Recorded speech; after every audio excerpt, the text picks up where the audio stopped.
good evening, good afternoon, wherever you are in this great, wonderful, wide world. How's everybody doing today? It is time for another command post. All right. All right, gentlemen, how are you guys doing? Hey, glad we're here again. I mean, this has been strange that we've been able to live stream now 3 weeks in a row. Yeah, with the tank duel last week, and then Yeah. it's pretty. Yep, definitely. But it's good. Rob, how you? Me? I've Yeah, been how better. you doing? You may know I'm growing a lot of chilies this year, and I bought myself a little weeny sort of short greenhouse thing to put me because space is now becoming a problem. Bending down, standing up, bending. I've done my back in. I can't walk, so I'm stuck in this chair now. I can't do anything. And just to prove, look at that beauty. Look at that, grown from seed. That's jalapeno. This is a stable hybrid that is slightly bigger than the normal jalapenos and slightly spicier. So that's what I've been doing. So I'm going to do. I've had to stop the recording beneath the med because I can't stand up. I can do this because I've got a swivelly chair. So I hope I don't have to go and get to the little boys' room because I won't be able to get up.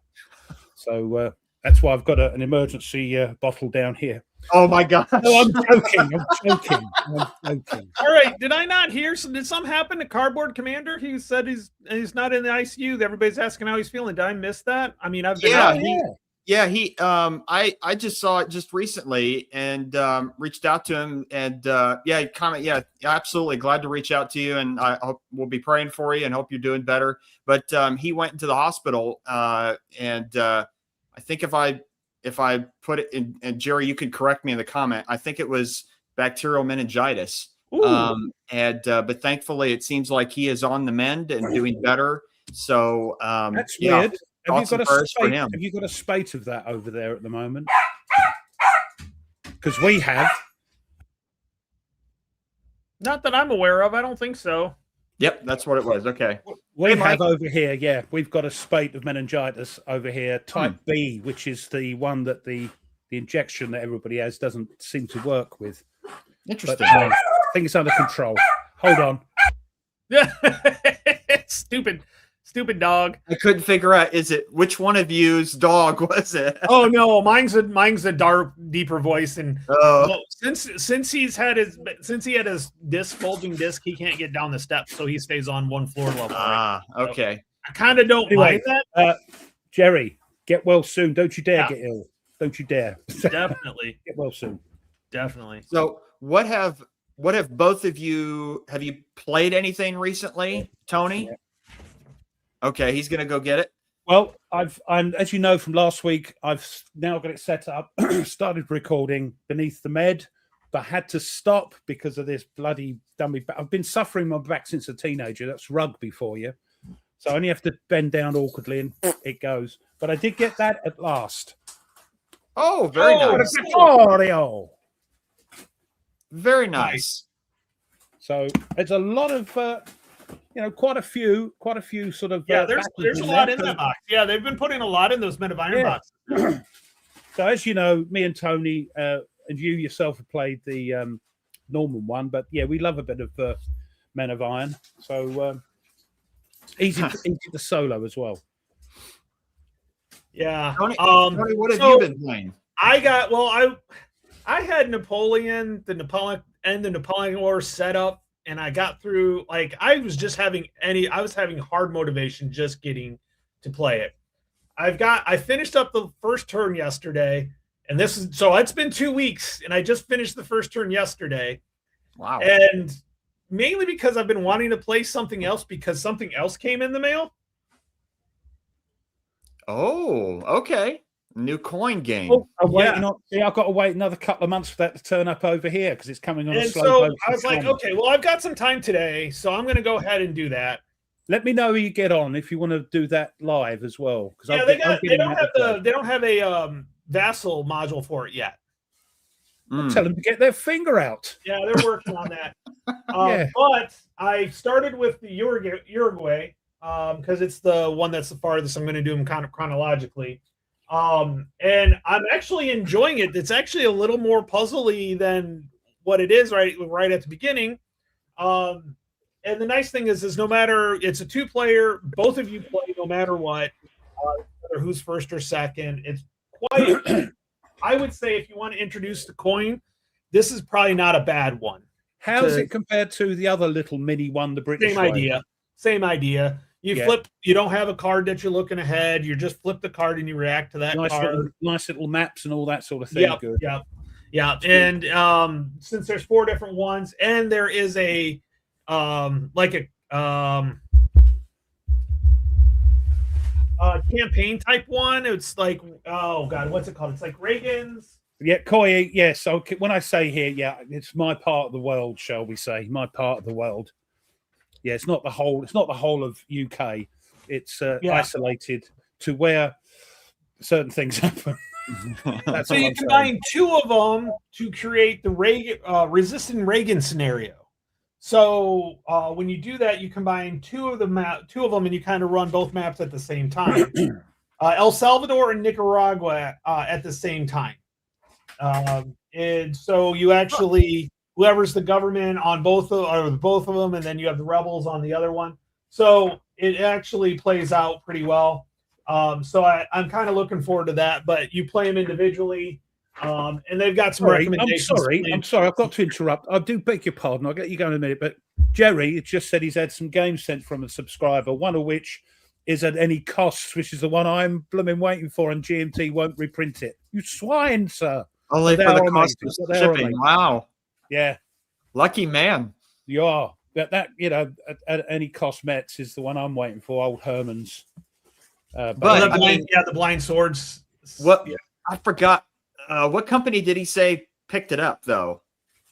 Yeah, that's right. It's either Legion or Revolution. I think it's Legion. Okay. I think you're right. I think it might be Legion. Yeah. I don't know why they dropped it, GMT, because the amount of people wanting it, it actually didn't make its pre-orders. That's why they dropped it. It sat there for ages. Buggers. So yeah. 6 games. My 17. Yeah. Now I have been so. Unfortunately, I've not really been able to play anything outside of when we played Tank Duel last Sunday, which we won't say how badly we fared in that game. But it is what it is. We learned, and more like we got crushed by the designer. And I wouldn't say crushed. I think I was unlucky again with cards. I'm never unlucky like Tony's lucky turning over cards. When it's a card game or card-driven game, I'm never lucky with the cards. I've got the ones I wanted to get. It's a bit like commands and colours. I never get the ones I want to do the stuff with, as Tony knows. So I think there was a little bit of that going on, but also I think we had to sort of ease up because it was the command post versus. So we didn't really want to overwhelm our guest or anything. Exactly. Okay. We were being courteous and yes. Okay. We could have had them like that, but no, we decided. Yeah, it's not good to let the guest lose. We got to win. So that's right. I just spilled something. I'll be right back. Okay. Well, so I haven't really been able to play anything, but I did decide, I've been playing a lot of Roman games, a lot of Roma Victrix games specifically. So I decided until, at least according to the GMT newsletter now, that Thunderbolt will be releasing next month. At least they'll be charging for it at the beginning of next month. So probably get here, I think, late April, maybe early May. I would say May, probably more or less. Probably really. May. That I decided I'm going to switch gears for a little bit. And so I'm setting up Normandy 44 to play. Yeah. And I tried it once.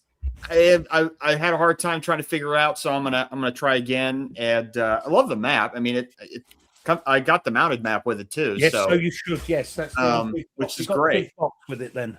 Yeah, which it's kind of strange. I mean, I was glad they gave us a 3-inch box, but even with the mounted map, like you still have like a whole extra inch of box left in there. So doesn't matter how you organize it. There's plenty of space in here. So yeah, I'm looking forward to that. But for as we before we get into kind of the general rest of the show, is that usually sometimes we like to have every once in a while some topics to discuss. So like last week we had a topic to discuss about deep diving into our own games. And normally, as most people know who watch the show, that we kind of go in and out of different topics as things come up in the chat.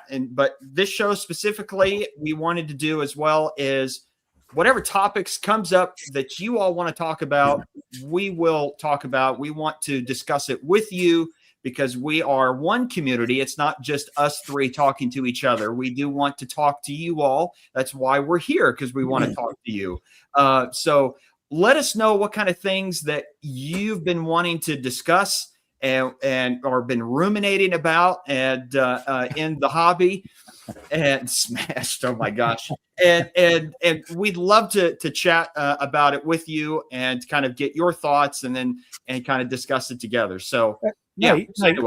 Nate, have you ever decided a career in politics?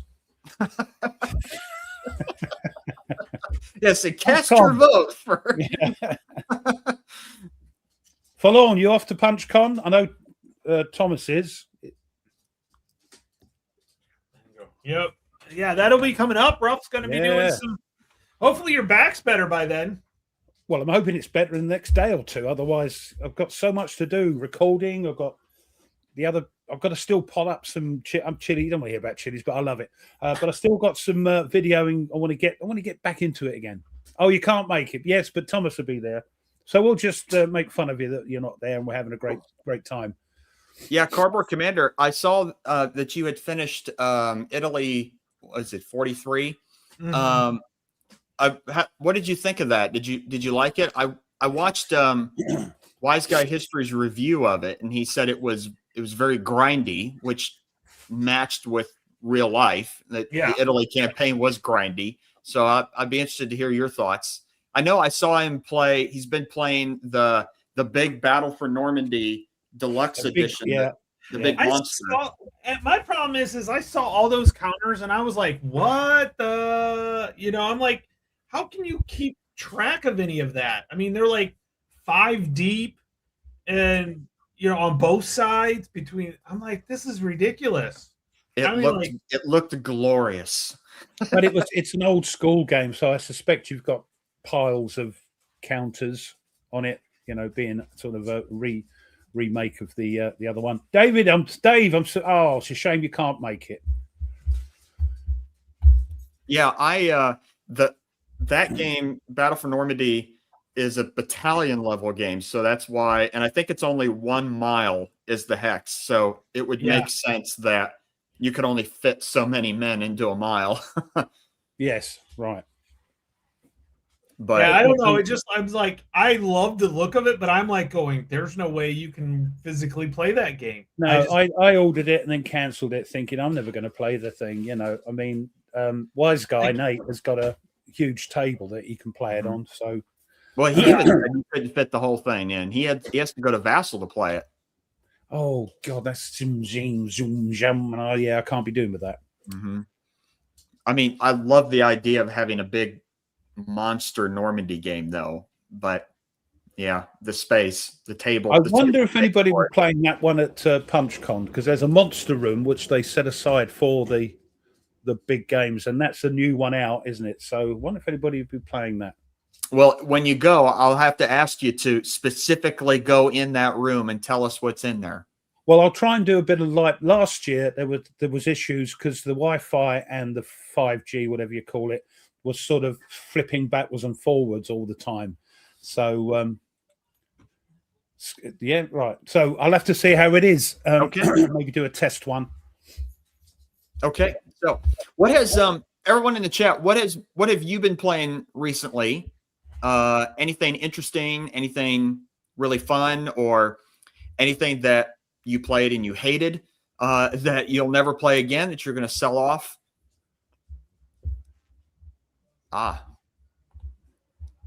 Is a slog. Italy 43 is a slog. That doesn't surprise me. If it was No. smooth going, then I'm like, there's something wrong. They didn't do something right. So Yeah, I'm sure it's fun. Some the people one might thing like the I fact did you've got I a did slug. forget to mention was that me and Mitch finished our playthrough of our scenario for last 100 yards, and Oh. I had to switch from going for the objective to trying to just kill enough of his units, and by doing so, he killed enough of mine to push us over the threshold limit on that. So yeah. Yes, Dragon X. Yeah, I saw the interview. Yeah, we got to talk. Ruff and I got to talk to him when we had the war room. What was it? Last year, 2 years ago? Just a figment in his, little glint in his mother's eye. That game, we had a chat with him. Mm-hmm. Oh, very nice, very nice. Oh, okay, Dave. Yes, Battles in the East. So there's a new one out. It's not a boxed game. It's an S&T. It's called is it S&T or is it World at War? I think it's an S&T. Is the Operation Winter Storm, which is the attempt to relieve the Stalingrad pocket in December 42, and it's in the same series. I'll be curious to see how that game does because yeah, I might get that one. Yeah, I mean, somebody it asked because I'm wishing past. There's so many people in the chat. Oh, I ordered Infernal Machines and then cancelled it. I now regret it. But Doodlebug, if there's a copy at Second Chance Games at PunchCon, I may well get it because it's only about 25 quid. It's not very expensive. Not going to be a lot in there. It's going to be charts and tables and a little map. Mm-hmm. But yeah. Okay, I have this one. I still have not played it yet. I need to at some point. That should be fun. Got to try that. Maybe I'll get a chance at PunchCon if Tweez is. BTS? He plays that, and you might. We're deciding what to play because he's got Friday and Saturday free, so sure. We might. Well, certainly Friday, so we're deciding what to play. There is one. So there is a game that I came across yesterday that sounded really interesting. Let me see if I can share my screen. This is strategy and tactics. This is called CENTCOM Persian Gulf 2001 to 2003. Now, when I saw it, I thought, like, wow, okay. Like, I remember seeing the news for the invasion of Afghanistan, the invasion of Iraq over 20 years ago, and now it's in a game. So, but this is a solitaire game where you play let's see if I can find the better picture. There we go. So where you play the U.S. forces in both theaters, and you're trying to manage, I guess there's like commitment points like that, like political and military assets of trying to finish your objective in one area while the other one pops up, and you want to try to handle that. And can you balance both before the game runs out? And I guess the game goes to 2003, but then there's an option to extend it to 2005. But it's just interesting to me. I mean, that like we're now living far enough out where now we're getting war games on things that we watched in real time. Weird. Is that the one? That's the one with General Blackhead in it, isn't it? Sorry, Schwarzkopf. No. That was 1991. I know. I'm older. Okay. I'm joking. I just wanted to get my silly thing in. Sorry. Storm and Norman. Yeah. See, I'm a bit older, so I remember that one as well as this one. So yeah, I don't know. Again, I'm still playing. I'm trying to play through stuff I already have, but 20 plus years is wild. Yeah. It whizzes past. But again, a magazine game. Who's designing that? Joe Miranda. He does. He's good. He's a hit or miss designer when it comes to those. Sometimes they're really good, and sometimes they're questionable. Yeah. But when it comes to, they're worth a risk. Let me put it to you that way. With that map looks different, and you have to balance both sides of it. But again, how much is the magazine getting on for $40? Is it $40 to $50? Yeah, no, thanks, no. It's one of those where that's me, by the way. I mean, this could be a whole topic for an entire show, but like magazine games are interesting in that, like, they allow publishers to do games on topics that normally don't qualify for a boxed game. Mm-hmm. And you can try out new things and see how it goes, new mechanics, things like that. Well, if you look at most magazines themselves nowadays are running around $15 to $20 a magazine. So you're actually getting the game for about $30, which, not bad. I can see that. So if you like, it's like you're not really going for it's not like you're going for anything particular on that. Like, it's worth the risk. It really is. If you want to go, if you don't think of it as, if you don't like the magazine, then don't bother with it, because then that's $50. But I found reading the magazine actually helps get you into the mind frame and into a little bit deeper into the game. The few magazine games I've played, I actually have read the magazine and the articles that related to the game. Yeah. And it made it so much more kind of gives them their zone to play. Yeah. Mm-hmm. That's, of course, if the game is playable. Good. Yeah. I've had a bad experience, more than once with a magazine game, and I know Stuka loves them because he likes to tweak them, but I'm not paying $50 for a game and then tweaking it. Sure. Dragonox wants to try Warfighter. I've done the first video I ever did on the channel was Warfighter World War II. I've done a couple of them, so have a look. I get what you're saying; it's daunting, but once you play it, it isn't anymore. As long as you don't have the universal rule book, it's actually not that bad. If you have the universal rule book, forget it. Go to BGG, download the training book. That's the best way. There you go. I've got that downloaded. I've not looked at it yet. Yeah, it's really good. They do a great job, and there's one for each game. So it's not like they don't have the universal one anymore, because nobody was doing that anyways. Nobody's going to send World War II squad down to fight. Well, it'd be kind of cool, but to fight modern stuff, or which you can do in Warfighter if you so wish.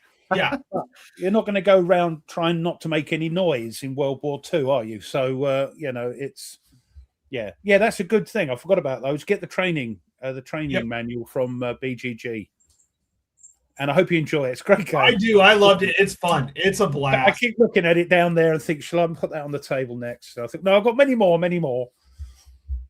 Yeah, I think it's the same thing with me. And lock and load is with what was the game? Fields of Fire, where there's no map, so I can't. It's hard for me to visualize an abstraction, so to speak. You did it okay with Atlantic War, which is very abstract. That's true. I know it's got a map, but it's abstracted. You'll get used to Fields of Fire with only Tony with the cards. You just do after a while. Tank Duel is very abstract too. Like you don't actually see the tanks moving around. Yeah, Coke Tool, all right with that? Yeah, that's true. Okay.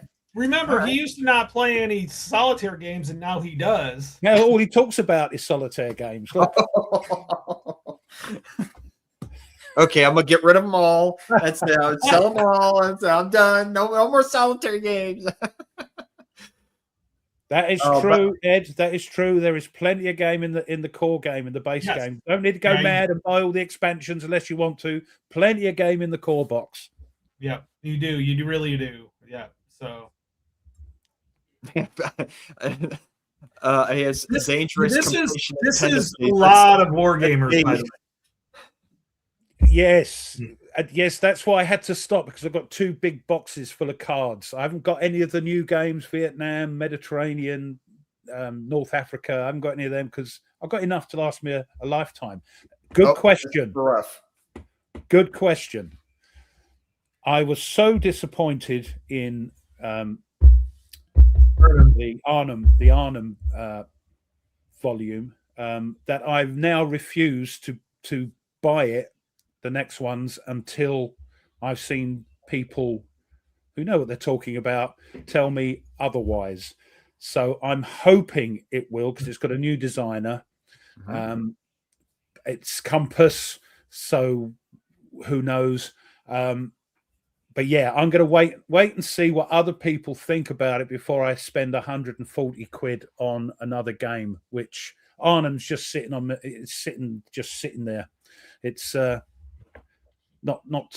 being played, which is a shame. So that's my answer, Ian. If it makes any difference, wait and see is my advice. Yeah, that's my thing on that one. So this is true, although they're bloody hard. The battle packs, they add the most. Oh, the battle packs are bonkers. But they're bloody hard. They are hard. But they're good fun. Yeah. All right, there's another question for Ruff.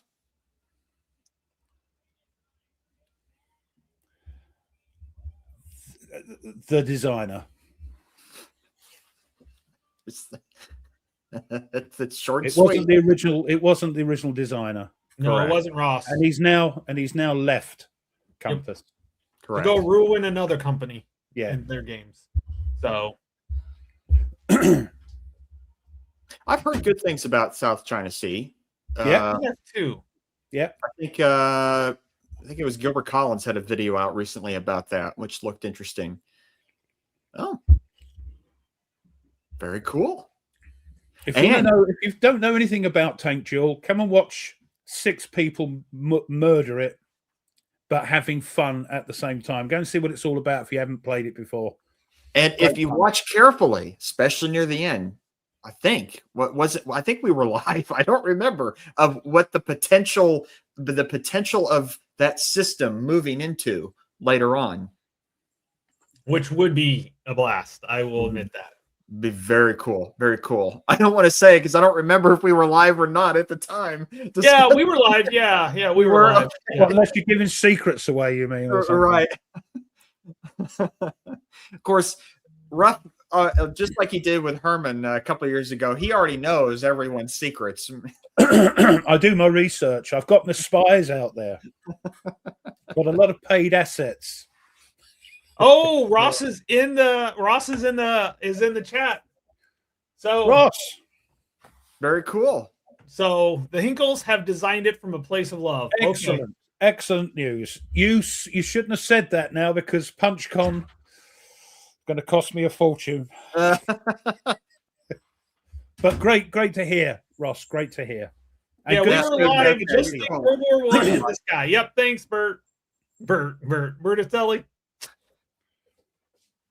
Yeah. So good. Glad. Hey, and Ross, I loved 1 and 2. I have too much stuff. I don't know if I can get into that third or fourth game. I actually have the second game. Now, apparently somebody on BGG actually created scenarios to make an actual campaign for the Arnhem. Using the stuff. So that's pretty cool. But yeah, Ross, your system, that system is great. It's so much fun. Have they redone the rules? Yeah, I think so too. I think somebody's redone them. So. I was so disappointed, But basically, it's the same system it uses the same rules basically, but there's probably some. There's some differences. I think it was the scenarios as well. So, the scenarios were the big part on it. I know they were the Hinkles were on a recent Compass interview thing, and there's now a series rule book. For combat now. So I think if I remember correctly that there's a combat coming in Paper Wars later this year on the Easy Company assault on Breakcore Manor on D-Day. And I think that's where the series rulebook will be included with that as well. So that's where probably I might try combat. That would be worth getting to get the series rulebook printed up already, so to speak. But yeah, until they tweak it again. Fantastic news! Fantastic news. Not for my credit card, but for lovers of combat! ! Fantastic game. 1 and 2. Get them. Okay, thanks, guys. The campaign is 10 scenarios long, so more playable. Rules have been tightened up. All good. Cool. Very cool. Yeah, I saw actually, what was it, yesterday? Circling back to a little bit for magazine games. So Decision did, what was it, last year? I can't remember. Anyway, they did 4 World at War magazines called the Campaigns in Europe, which was updated the War in Europe maps. There were 4 War in Europe maps from the old SPI games they had updated, and then they did like new operational scenarios for them. They were very cool. And then they did an expansion pack for them, which I got as well, which added like 15 more scenarios and more counters, things like that. And but they just released, thankfully, now the game as a series with a series rule book, which was cool to see. So you don't need each rule book for each game to play. Now you can just have one rule book and one scenario book, which is cool. So it's more of, it seemed like they're kind of taking the success of the magazine games and finally kind of morphing it into its own like edition, if that makes sense. Anybody know which is better? Yes, that one. Anybody know? No idea. Never played either. They look. I've watched videos on the South China Sea, and it looks really good. But I've not played it. So you can end up not actually having any combat. It ends up being a political struggle. From what Kev was saying, I don't know if that was South China Sea or if it was the Indian Ocean one, or if I'm thinking a totally different system. But I know it's got some like prep stuff, and you can end up not actually having a war. I think is one of the options. It ends up possibly happening. Just depends on certain choices and stuff like that. Or you mean, or like, isn't it like you can position your forces as almost like a posture to get what you want, kind of thing? Yeah. Rattling your sabers, sort of thing. Yeah. What are we talking about today? Well, whatever anyone in the chat wants to discuss today, that's the topic for today. And we have been talking about. What do you want to talk about? Well, we've talked about what people are playing and what we think and all that. Not that what we think matters, but there you go. Nice with you. But anyway. and Ruff's growing chilies as well. There he is. There's his plant. That's what? No, there's about 33 of them in these size pots. So I've run out of room. So I had to get a little greenhousey thing outside. But of course, that's done me back in getting. Anyway, you don't want to hear about that. I'm so proud of that. So proud. From seed. This is just one of them. I've got many varieties growing. Loving. Oh, 3-hour show. Oh my goodness. We've done a few of those. They weren't. Oh yeah. We've done them. We've had to go to intermission about halfway through. Yeah, we have to have a comfort break. Yep, absolutely. I have never played any of the No Retreat games. No, I haven't. No. Have you played them, Tony? I played. Well, I have a bunch of them. The one I actually played was the Russian Front one, which I think is that the original one, but it's the GMT version of it. I think it is. Who's the designer on that? Carl Paradis. That's it. Yeah, sorry. Yep. That's exactly right. Yep. Which so I think Russia was the first one, and it started with VPG games, like way back when VPG was something. It's a little more on the interactive side. I don't think they solo very well, if I remember right, because there's cards involved, there's some chits involved. It's okay. It's a little different. So that's right. Russia was. Yeah, I figured Meandering Mike would know these answers. He's got everything that ever was published. He's got it. Oh, and Dragon X ordered it. Cool. Let us know in the Facebook group when after you play. Let's get some photos. That's interesting. I know Carl Paradis, Sound of Drums had just released their Carl Paradis's what's it called, Battle Commander, which is a Napoleonic battle game. It's all of Napoleon's battles in Italy. Sound of Drums, though, is predominantly Napoleonic games, though, isn't it? Sound of Drums. Yeah. Yeah. I mean, Sound of Drums does also do the, like, what is it? Assault Sicily. Oh, So it's that those guys as well. Yeah, the great big box things. Yeah, yeah.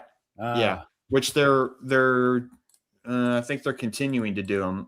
What is it? Assault. They're redoing Assault 41, and then Assault 43 Sicily. They're normally at PunchCon, I think. So I might go and have a wander over and see. Show us your big box stuff. What's this all about?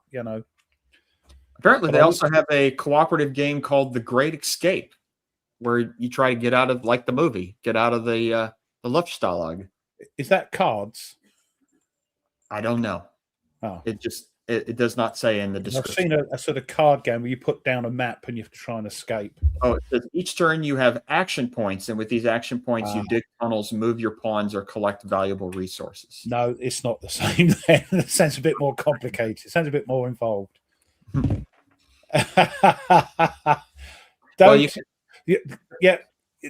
I know what you're saying. Your secret's safe. We'll keep stum. Don't worry.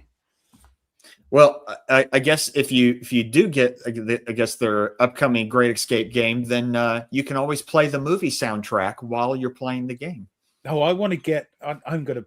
It's just to do with. Shut up. Just to do with nostalgia. It's the Colditz. Escape from Colditz.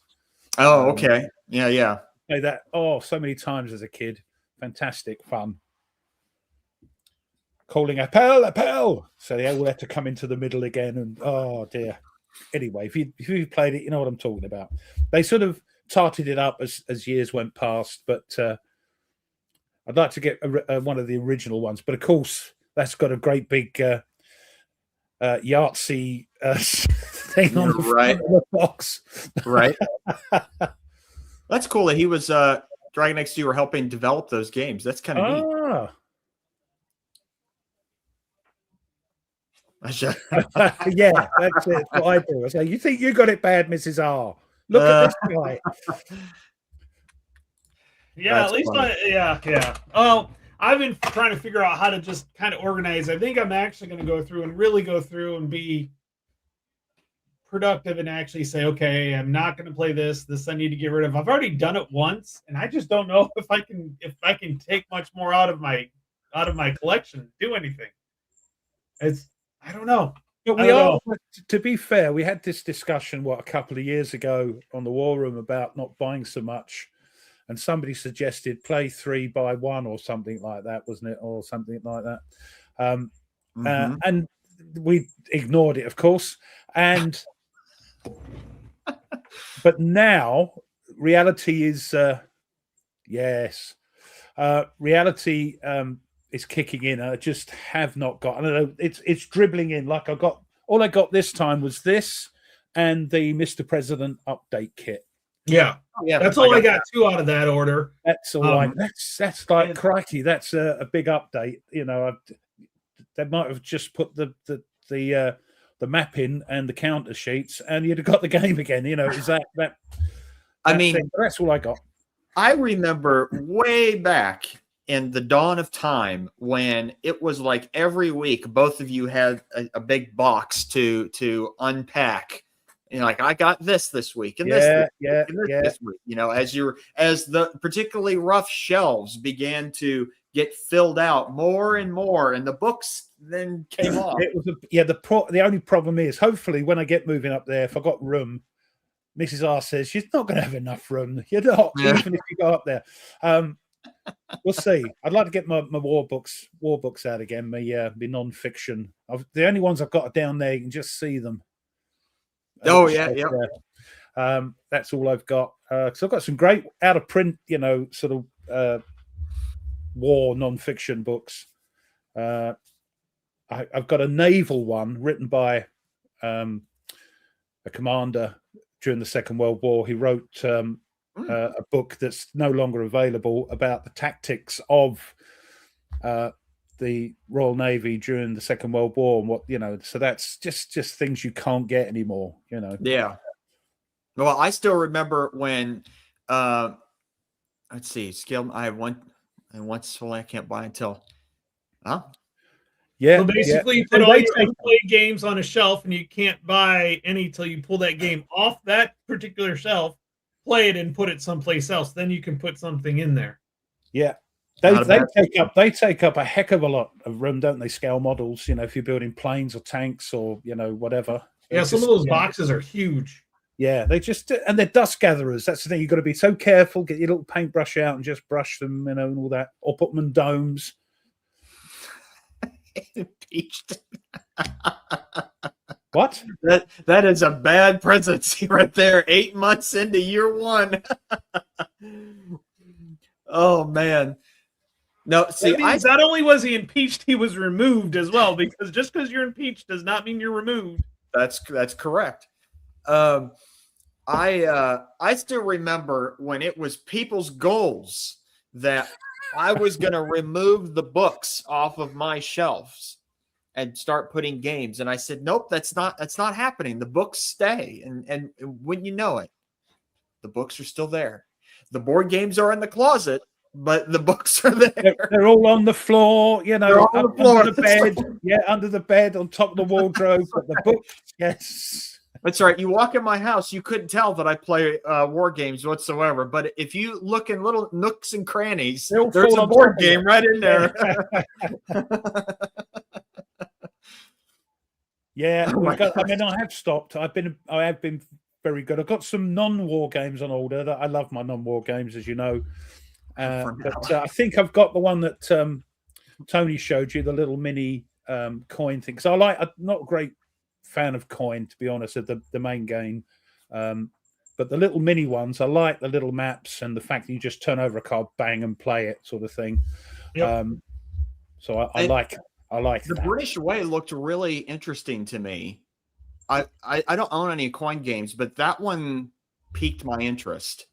They're good little games, and the other one, the sort of what do they call it? There was a series that was based on coins, the Virginari. Oh yeah. That's the one. Yes, that was part of it, and the Robin Hood Guest was another one. Mm-hmm. I think that's the only one I got. The others didn't appeal to me, but I've still got to play the Mars one.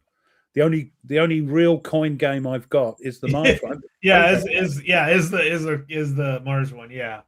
Well, I remember you were so excited for that game. I'm so excited for everything, and then something else turns up or life happens. So shiny. You wait until down the road you've got kids or you've settled down. Things happen. Jobs are given, and you've got to do them. Otherwise, you don't earn any brownie points. And happy life, happy wife. That's. No, I'm blaming her, of course, because understandable. She can't. She's got her headphones on. Great. So that irregular. She does not have her headphones on. She doesn't. She says no. Poor old thing. She's suffering with some sort of lurgy. She's lost her voice. It's wonderful. You can film. You need to film as many videos then. Yeah, well, I can't at the moment. It's back because I've started and I've had to stop. Let's get back into it. I'm getting moaned at, you see. But yes, irregular conflict series. Yes. The Red Dust. Yeah, Red Dust Rebellion. Oh well, I mean that's understandable. But that's only one of the 4 maps. That's only one. That's where he comes from. I feel the same about the Troubles. Games about the Troubles. I saw something that I don't know if they're actually publishing that or not. Really? Some people have brought up some issues about it. The one that's set in the sort of 70s. The Troubles. Yeah, they brought out the one before with what's his name? I think. The guy that was behind it in the 1900s, 20s, like the early 10s and the teens and the 20s, right? Yeah, so my mistake there, Mike. Yes, he's got excellent hearing. What was the reason for? I mean, if it's pulled, what's the? If it because of the topic, because of how it's approached and how it's like people are gamifying. It's one of those things. You either gear it that you're on the Republican side, or you gear it that you're on the British government side. Yes, and whichever one you choose is going to piss off the other one. So it's also very. I know there's other conflicts, and Mark Herman's publishing a game for a conflict that's going on at this moment. But yeah, it's for me. I grew up with it and the horrors of it. So yeah. And Dragon lives in Cyprus, so I can understand him not thinking, no, thanks. Yeah, it's so that's interesting. Oh, okay. So it is coming out. It is coming out in June. Okay, building. Okay, right, okay. Well, yeah, I had just read that there were some people that were like talking about how you could glorify some of this stuff and how the gamifying of it is glorying it, and like the designers actually said no. This is actually how you learn history is by doing these things, and yes, No, like everything. Sorry, like everything. Footfall will see if it's a success or not. How many people buy it? There's nothing. You should not publish a game, but people's purchases will be the factor for that one. So, for context, there's 2 games about Ireland that is coming out from Compass. There's the Troubles, which I don't know about the status of that, but there's also the game about it's called The Great Hunger, about the Irish famine and the 19th century. So one is coming out in June, I guess. So, I mean, that could be a whole topic for another show. I mean, I understand people's feelings about gamifying topics that particularly they have a personal experience with. And that's my only reason, that it's close to home. Thanks. Get better. Get some rest. Yes, get better. Don't you dare. Yeah, Dave. Yeah, totally. Yeah, so Dave, it's a bit close to home. Yeah, and it's recent in our sort of okay, so a couple of 3 decades ago, 4 decades, 8, that's why, like, in some sense, when I was doing some research on World War I a few years ago, when I was in grad school for masters, that there were some historians talking about that we're now basically able to really deep dive into studying World War I because everyone involved with it is dead, and all the emotion is gone, and it's the being too close to the topic is gone. You know what I mean? And so you can be, as a historian, you can try to get rid of as many biases as possible, or any influences that could influence a more objective view. So yeah, it's interesting. Same with the English Civil War. Not many of them around now. Well, you would remember, right? You remember? I knew that would come. Yeah, Dragon, you cheeky monkey. Well, I'm doing all right. I've got all the gizmos. I've got the lights up. It's actually where the game room's going to be. A little corner. I've got my little shelving unit with the lights on. Proper growing lights. The only problem is I had to close the blinds there because they're left on for 16 hours a day, and they go off at 2 in the morning and then come on at 8 and then go off at 2. People think I'll be growing cannabis, so I have to turn the thing down so they can't see the lights going off on a regular thing. Yeah, you could be like Onslow. You remember when he had to wear that helmet as the Well, you see, the problem is with that, and Ian knows this because I think he's from my part of the world, that there's 2, you're either a roundhead or a cavalier, depending on a certain part of your body. I'll say no more. And having said that, I'm a cavalier. Anyway. That's like other parts of the world. It's you wear green or you wear orange. Yes. Man. Yeah, this is it. So you have to watch it. But that's why, we do get sun, and they only need, I could go into it, as long as it's about 20 degrees Fahrenheit, Celsius, we're okay. 20 degrees Fahrenheit. That's Celsius. Yeah. I was about to say, wow, that's yeah. Ice chilies, yeah. So ice chili. Yeah. Oh man. So yeah, these have come. I know I'm boring everybody there, but Mike, these are a hybrid, stable hybrid by an English grower called Chili Chump. I get the seeds off of, and they are supposed to be slightly bigger than jalapeno, than the normal jalapenos, and spicier. So I've got a few of these. So I'm gonna make pickled jalapenos, which we love, and cowboy candy with those because they're not too spicy. And if you take out the ribs and the seeds, you can control the spice a little bit. Even they all go in. They'll sod that. I've got piri piris, I've got cayennes as well. So the heat there for the sauces, which I'm going to be making. Anyway, moving on. Now, I do have a question for you, Tony. So to switch gears for a second. So how far did you get in the Absolute War game that you played? The Carl Paradis one, the Russian front one? I got through 2 turns. Okay. And is it any similar to his No Retreat? No, game? no, It's no, totally no, different. no, Okay. totally different. Totally different. You can think of the area because because it's the Absolute War is area control with the hexes. The only hexes that are there are the major cities, so it's area control. It's not really that. Well, all of the no retreat system is hexes. So yeah, they're totally different. Playing the cards is kind of similar because the cards have benefits to them. So that point, yeah. But there's a lot of games that are like that where you can play a card to help something along those lines. Yeah. Yeah. Okay. No, Ken, all right. Ken, All right. We're going from our tomatoes and butter and banana sandwiches now to jalapenos. No, We yeah, no but longer Ken's have- saying, look at the one above. Ken's saying that British jalapenos taste like they're jalapenos. They taste like jalapenos. For God's sake, Ken, get a grip. Get a grip. Yeah, good point. I get where you're going with that, but then again, I'm also there's a little bit different on that one, but There's some nuance. Yeah. And it's important to nothing is ever like yes or no in most cases. Everybody wants to make things black and white, and 90% of all things are not. Everything is gray. Everything is gray.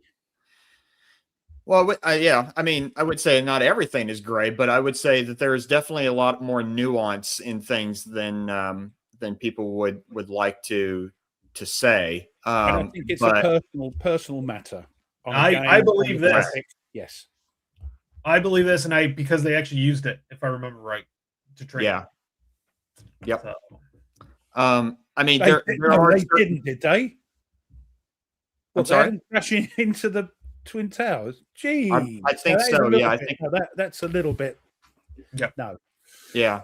I think. I know that there are. Stop trying to redeem yourself, Ken. There are topics that no game covers, video or board game at all. So, like an example would be the Holocaust. What? Too soon?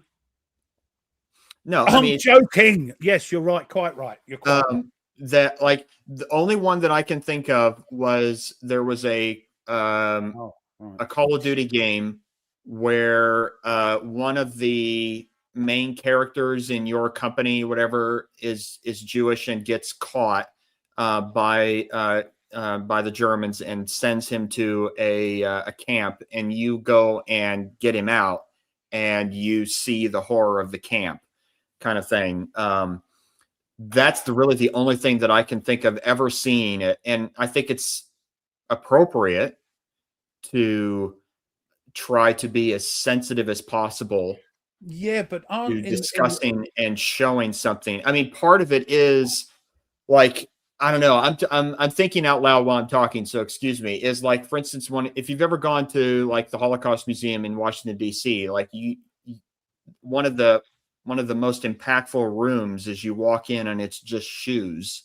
Yeah, and it's very, very impactful. And it's important to see that. But it's also important not to kind of really inundate yourself into the nitty gritty. But aren't games supposed to be entertaining? If you want the history of a certain horrific incident, you read a book, watch a film, watch a video, go to a museum. I'm not sure that horrific part of our history needs to be put into video games or board games, Right. because it's the other one, of course, I suppose, would be the slave trade. Let's do a game about the slave trade across the Atlantic. Of course not. Sure. Of course not. Read books. Actually, so here's the interesting thing. There is a game about rescuing as many. That's the underground one, isn't it? Yes, the Underground Railroad. Yes. Yep. Or yeah. Is it? Yeah. But yeah, it's all about saving, and you don't save them all. Yeah. It's kind of like you play it, and it's more, to me, it's more of an education game. It's not a actual game experience. It's an education game, but it also shows how hard it was for them to actually rescue a lot of them and get them across the northern border. I've played it a few times, and it's kind of humbling. Every time I play it, I learn something new, but it's also humbling in that aspect at the same time. You're like, because you want to save them all. That's the thing. You want to save it on. So I had the same. I know it's not the same thing, but it sort of is, because people died. The similar sort of thing is Herman's Dunkirk game. Mm-hmm. Oh. You want to save them all, but you can't. And you have to make hard choices. That makes you think. So I think they have a place, but some subjects certainly should not even be touched. Stalin if you do disappear. Yeah. Oh. Actually, let's move on. That's a bit depressing. Let's move on to something happier. Yeah, let's end that. Yeah. So, but no, and I get it. I wanted the game just to see a little bit more on that, how things actually went and things like that. Like, what was the things? Yeah. So, well, and the Troubles is definitely not a topic that's discussed in America. Yeah, I think that was why I was interested in it, because it's not like the Falklands War. We don't talk about that at all, and I am like very, very interested. No, because Todd, how's it going, mate? Because again, I'm well into that, because I remember watching it on the telly as a young man, thinking, the yomping across the ground with the old Marines. There was some, things that made you a bit sad, but it was a great. I know it was done for political reasons again, mainly, but it's a great, the Brits we love, and there's still veterans alive today that were there, of course. So of course, we had the one guy, and I'm mad because I forgot his name. Chris, yeah. Yes, yeah, Chris. He actually got me onto the 3 Days of June, the book, and he was on because he was there. So yeah. So, and unfortunately, he passed on. So, and weirdly, Tweez got his wife put some of his games, because what you're going to do with all these games, when we go, put some on eBay. Tweez bought them, and it was actually Chris's games. So, that's cool. Do you have game screen? Yeah, I do. Yeah, I couldn't pass it up. The only game I don't have on the Falklands that was actually like a bigger one. All right, William, that's enough. Let's end this. The only one I don't have for that is Where There's Discord, and I've heard some horrible things about that game. Like, okay. That's like a huge game, isn't it? And it's a waste of space. There's a lot of waste of space. Okay, thank you. Yep, we're good. Yeah, so it's got this huge map, and you barely use any of it. The counters, it looks great. The counters look great if you can get a copy and pay that's the other thing. Honestly, Mrs. Thatcher's War is the best one, I think. Fantastic game. I love it. It's because both Where There's Discord is a solitaire game. It's also one of those things where I can't wait for the new Fields of Fire to come out that has the Falklands, because it's the British. So I'm ready for that one. For over $300 on BGG. Yep. Yeah. And if you talk to anybody, even Kev, like, just yep. Look, I'm going to try and get up now. Thatcher's War is not broken. No, it's not broken. No, that one beat me up pretty good. No, it's where there is Discord is actually that. Yeah. Get this. Get this. Yep. Yeah, that one's good. That one, they actually do a really good job. Except it's banned in Argentina. No, it isn't. It's just a PR stunt, and it's great. It works. Like even he doesn't have where there's Discord. It's too expensive. Yeah. No, there you go. But this, and some lovely person got me this and bought me this. Didn't you, darling? Yes. Yes, he bought me that. To make a game based on the Sahara with Bogart tank crew picking up. Oh, yeah, that would be actually British Tank Aces. Oh, I guess that's actually taking it out though. So yeah, I have that one wardrobe. I've been playing that one too. Yeah, that's the other one. Yeah. Yep. That's the only one I haven't got. Version. But yeah. Speaking of lock and load, I mean oh yeah, cheers everyone. Lock and load. So but so it's interesting because like I'm really like I don't know. I'm starting to I've got to get maybe I'm getting my mojo back after getting Gorillas, the Gorilla generation out here and starting to play that. Because I'm like, oh, now I want to play more. Like I think I was just in a rut. Like I still have Napoleonic Wars set up, and I'm gonna keep going.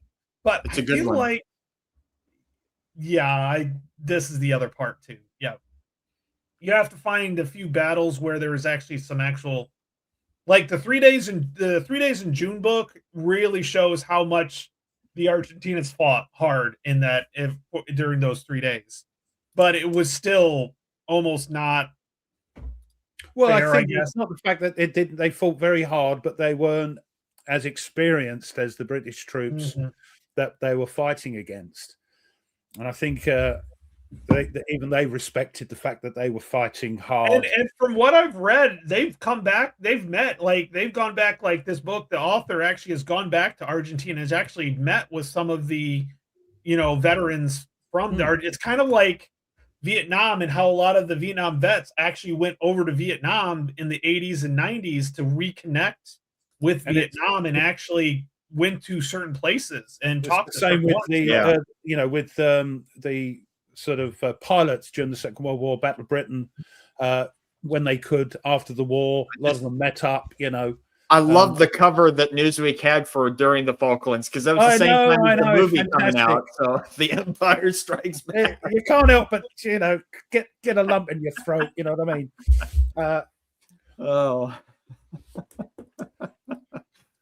Yeah, he got his own back, didn't he? Yeah. That would not surprise me. Oh no. I would actually buy that one. I would buy that. I would buy the game just to play that those scenarios. Yeah, because as a non-Brit, as a Anglophile, Tony, you quite like the Falklands War as a part of history. Yeah, for sure. It's an interesting. Well, I think the conflict by itself is interesting and how they justify stuff, and I see a lot of it throughout history of how countries justify taking over or wanting certain territory. Yeah. Although why you would want the Falkland Islands when it's just it's strategic. It's like the other ones we're giving away to Mauritius. Okay. They're very strategic. If anything happens, they're in certain places you can put forces on to zip out everywhere. Zip out. I gotcha. Yep. But if you want to watch it, it's okay. It's what's the name? Meryl Streep film. Oh, the Iron Lady. Plays Margaret Thatcher. Well, it's okay. I hate it. If you're not sure what's going on with the Falklands War, have a look at that.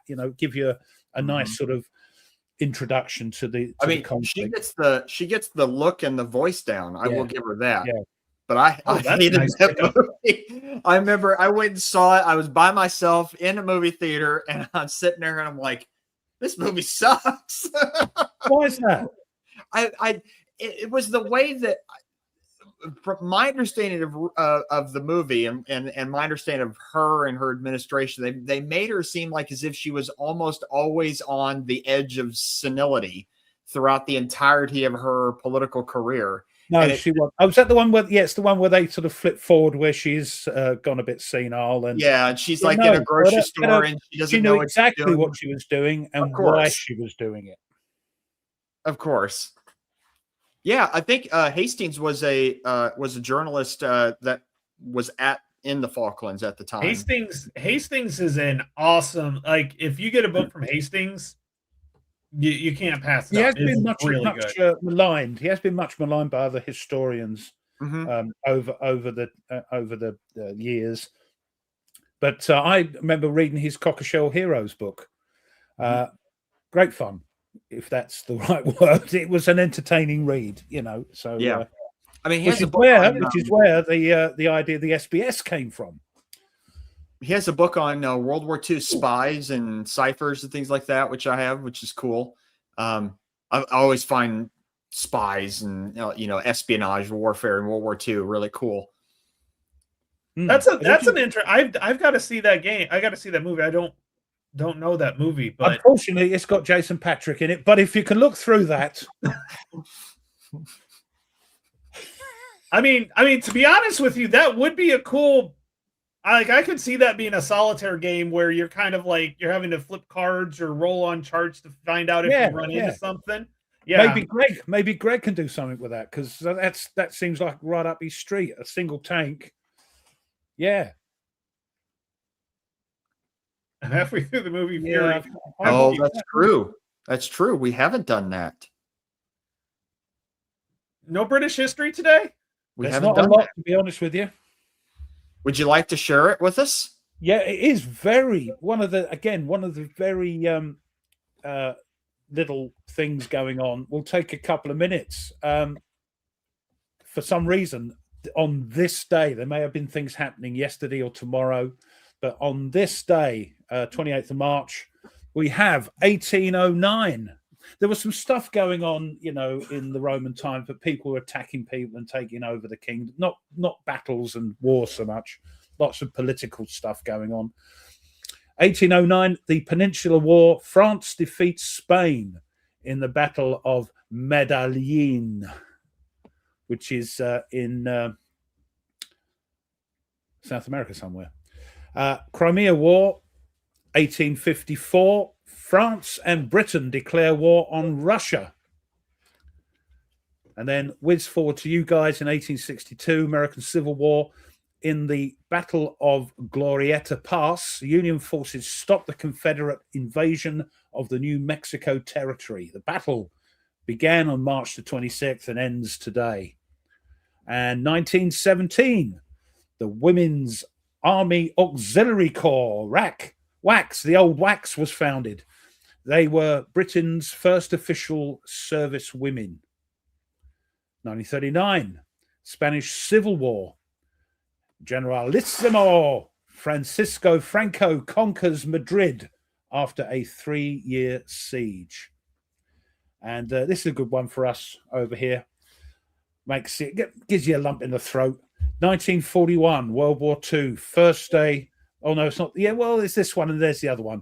First day of the Battle of Cape Matapan in Greece between the navies of the United Kingdom and Australia, God bless them, and the Royal Italian Navy. During the battle, Swordfish and Albacore torpedo bombers from the British aircraft carrier HMS Formidable and land-based fleet air arms Swordfish from Melim, Crete, damaged the Italian battleship Vittorio Veneto and heavy cruiser Pola, slowing Pola.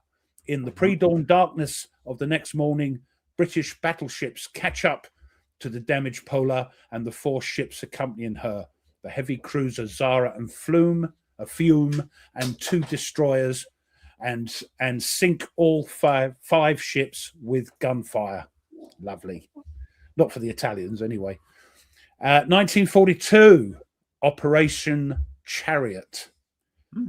British commandos destroy the U-boat base at Saint-Nazaire. The destroyer Campbelltown rammed the dock gates at 20 knots with 5 tons of explosives on board. This was the only dry dock capable of servicing the German battleship Tirpitz.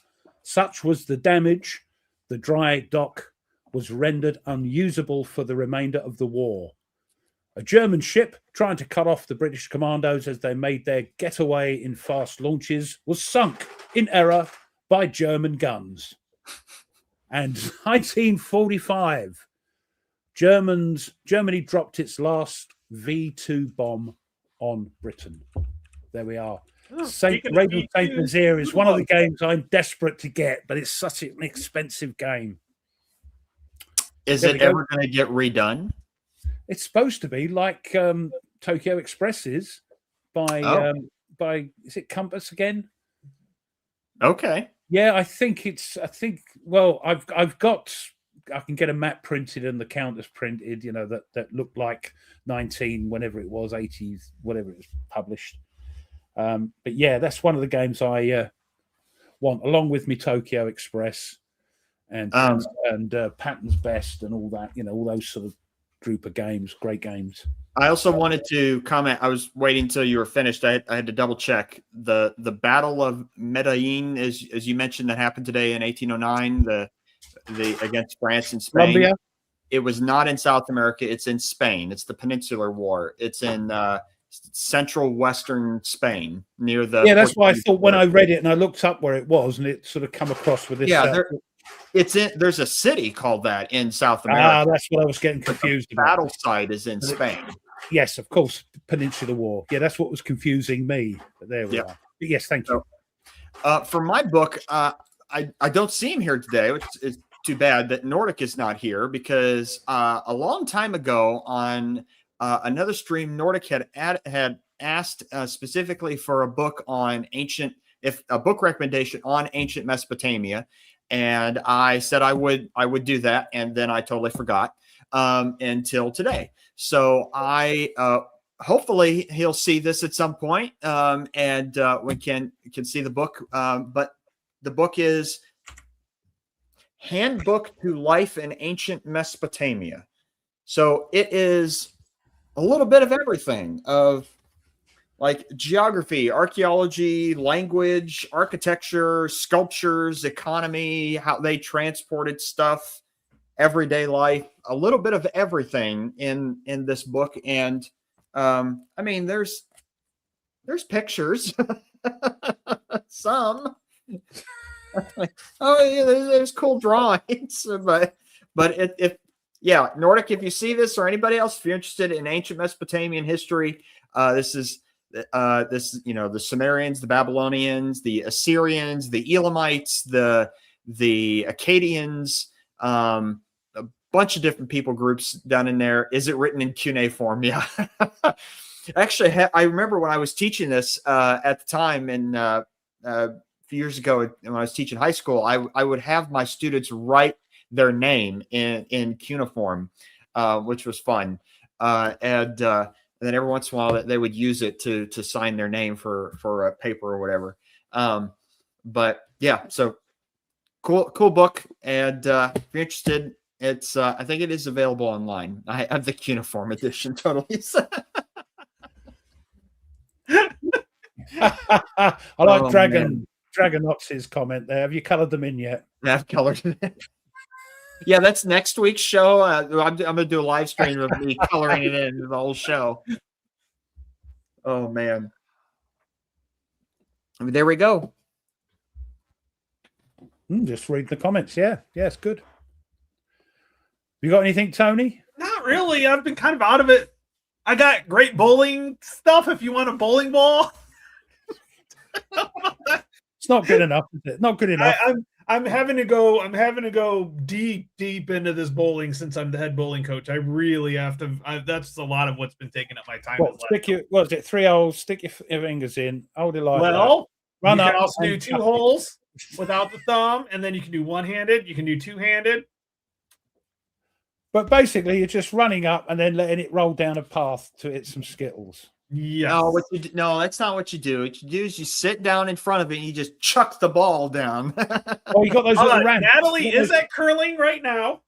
I went last week. She is loving it, absolutely loving it. And she's doing really good at it. So she's gonna miss next week, and then the next week's her last one, and I'll be taking her to that one. So we will not have a show. But hey, speaking of the next show, we're gonna have a next show next week. We are?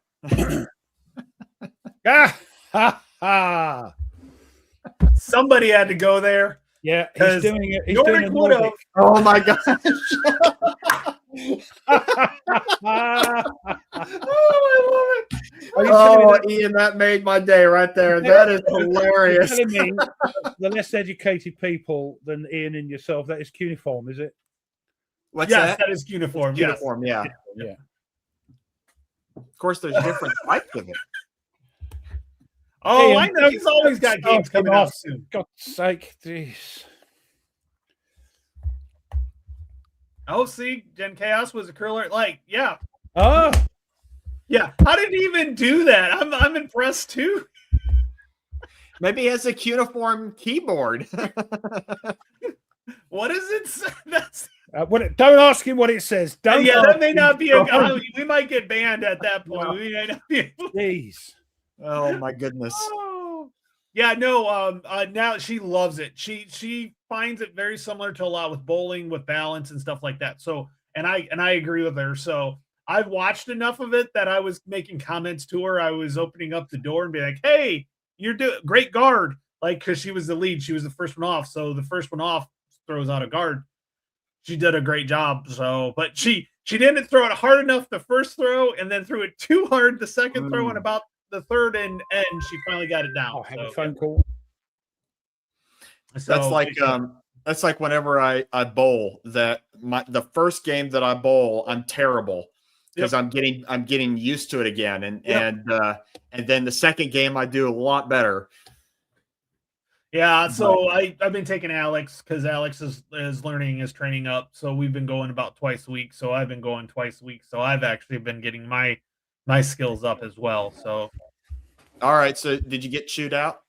No, that's my son saying he's coming home, and I said sorry. Ooh.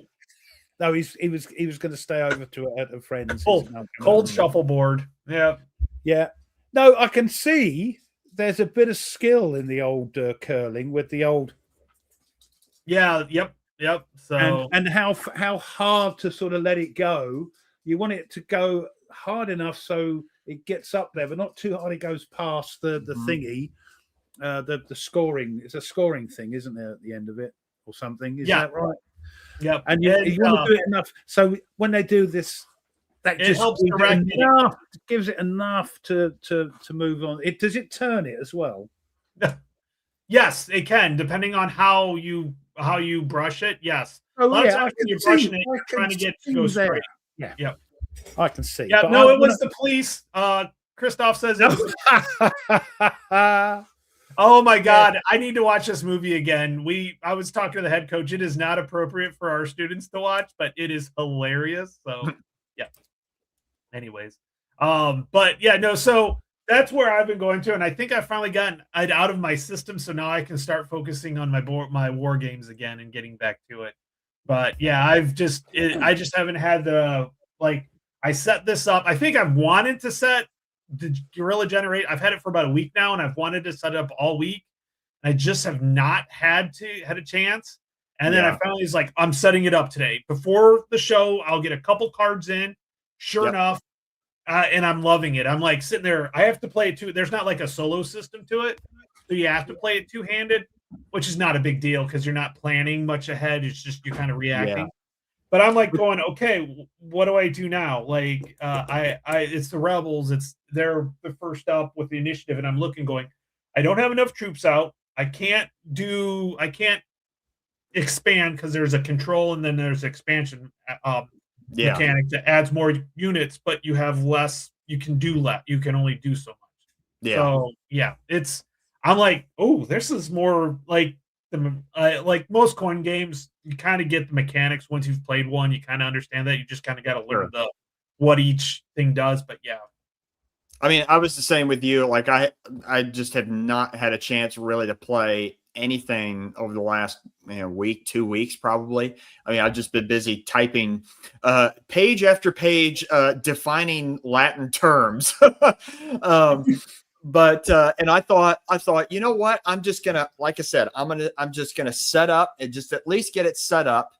And every once in a while I can come in and do a turn here or there, just to have something out, that can occupy my mind outside of typing. Yeah, because you can't and you can't like how do I want to say this? You can't just focus on the typing the whole time. You actually do No. need to Yeah, like I've really fried my brain after a while. yeah. Yeah, especially when you're trying to define terms that the English translation definition is not sufficient, and you have to expand on words that are very precise today, but were very imprecise back then, and were very loose, and so you have to expand a lot. What does that mean, and everything? And oh my The gosh, US must have given up. What? It's probably the way they work out. It's probably all soccer the game. European players. No, it's not. It's soccer. So yeah. No, if it was a hockey game, we would have won. Mhm. But a lot of times when they do the friendlies internationals over in Europe, they just use the European player, the European US players. They don't ship them Mhm. over from over here. So that might be it. Though. Well, it doesn't matter because you're rubbish at football anyway. So you're good at baseball We are and American football, but football. No, I'm sorry, you haven't quite got it. rubbish. I'm joking. Good grief! If I get any hate mail, the hate mail. I hear you. I hear you, Dragon X. That's my team. The Red Wings are my team, and they were doing so good until this month. Yep. Oh, I grew up with them. So, yep.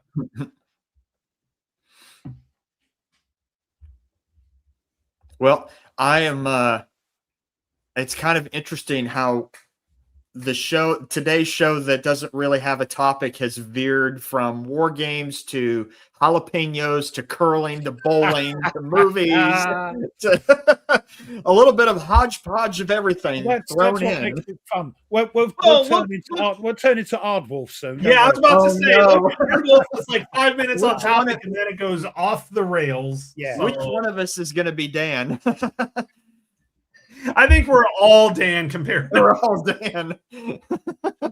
There's only one Oh, we love Aardwolf. you, Dan. We're all Dan. Yeah. So, but no,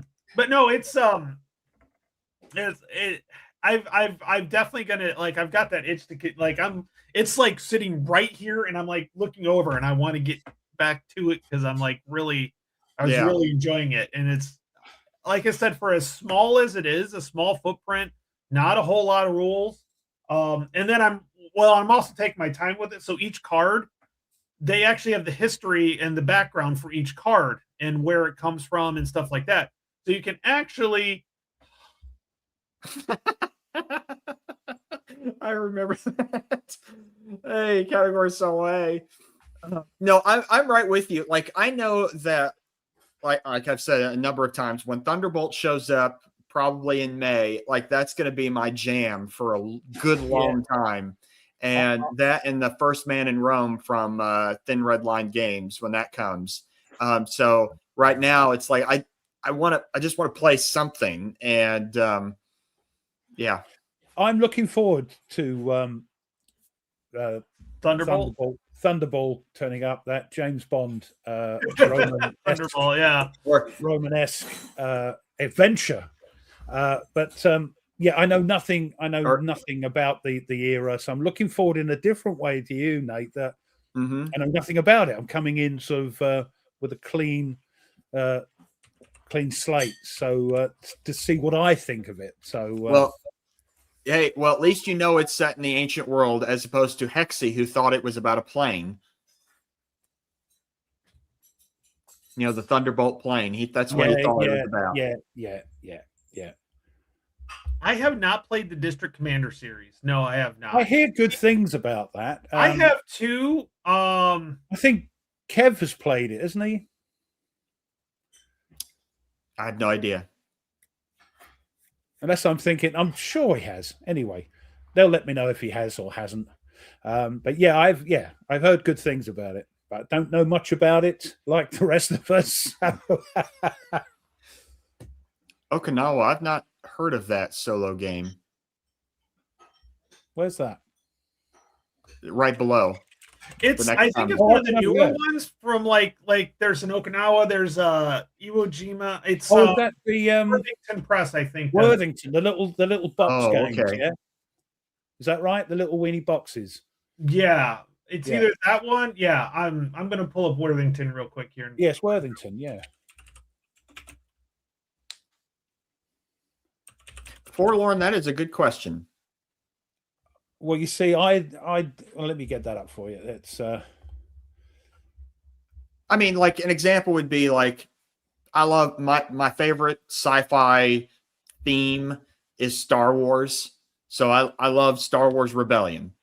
That's it. we know what it's. You can see there is some sort of things which go on planet Earth now. Yes, and I love sci-fi games. It's politics and war in a different galaxy that So has some influences from, because it was some made during the Cold parallels. War. Yeah, has some because otherwise, how are you going to?